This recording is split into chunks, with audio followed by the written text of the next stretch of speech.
ചേർക്കും E D ഉദ്യോഗസ്ഥൻ പ്രതിയായ കൈക്കൂലി കേസിൽ ചാർട്ടേഡ് അക്കൗണ്ടന്റ് രഞ്ജിത്ത് വാര്യരെ ഇ ഡി ചോദ്യം ചെയ്തു. മുൻപ് വിജിലൻസ് ഇയാളെ അറസ്റ്റ് ചെയ്തിരുന്നു. തുടർന്നാണ് ഇ ഡിയും കേസ് അന്വേഷിക്കുന്നത്. എസ് എസ് ശരൺ വിവരങ്ങളുമായി ചേരുകയാണ്. ശരൺ, കൈക്കൂലി വാങ്ങിയ കേസാണ് ഇപ്പോൾ ചോദ്യം ചെയ്യുകയാണ്. ഇ ഡി ഉദ്യോഗസ്ഥൻ പ്രതിയായ കൈക്കൂലി കേസ് ഇ ഡി തന്നെ അന്വേഷിക്കുകയാണ്.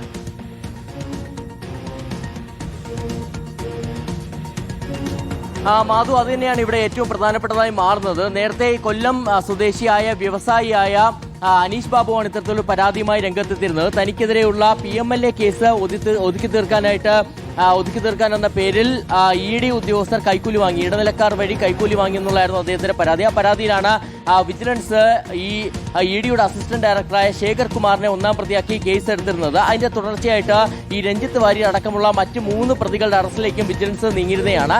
ഇതിന്റെ തുടർച്ചയായിട്ടാണ് ഇപ്പോൾ എൻഫോഴ്സ്മെന്റ് ഡയറക്ടറേറ്റും ഈ പരാതി അന്വേഷിക്കുന്നത്. നേരത്തെ ആഭ്യന്തര അന്വേഷണം നടത്തിയ എൻഫോഴ്സ്മെന്റ് ഡയറക്ടറേറ്റ് ഈ അസിസ്റ്റന്റ് ഡയറക്ടറായ ശേഖർ കുമാറിനെ സ്ഥലം മാറ്റിയിരുന്നതാണ്. അതിന് പിന്നാലെയാണ് ഇപ്പോൾ വിജിലൻസ് കേസിലെ പ്രതിയായ ചാർട്ടേഡ് അക്കൗണ്ടന്റ് കൂടിയായിട്ടുള്ള രഞ്ജിത്ത് വാര്യരെ കൊച്ചി ഓഫീസിലേക്ക് വിളിച്ചു വരുത്തി ചോദ്യം ചെയ്യുന്നത്. ഇതിൽ പ്രധാനപ്പെട്ട കാര്യം, നേരത്തെ വിജിലൻസിന് മുൻപാകെ ഈ രഞ്ജിത്ത് വാര്യർ നൽകിയിരിക്കുന്ന മൊഴി എന്ന് പറയുന്നത് തനിക്ക് ഇ ഡി ഉദ്യോഗസ്ഥരുമായി വളരെ അടുപ്പമാണ് ഉള്ളത്, അങ്ങനെ ഇടപാടുകൾ അടക്കം നടന്നിട്ടുണ്ടെന്നുള്ളതാണ്.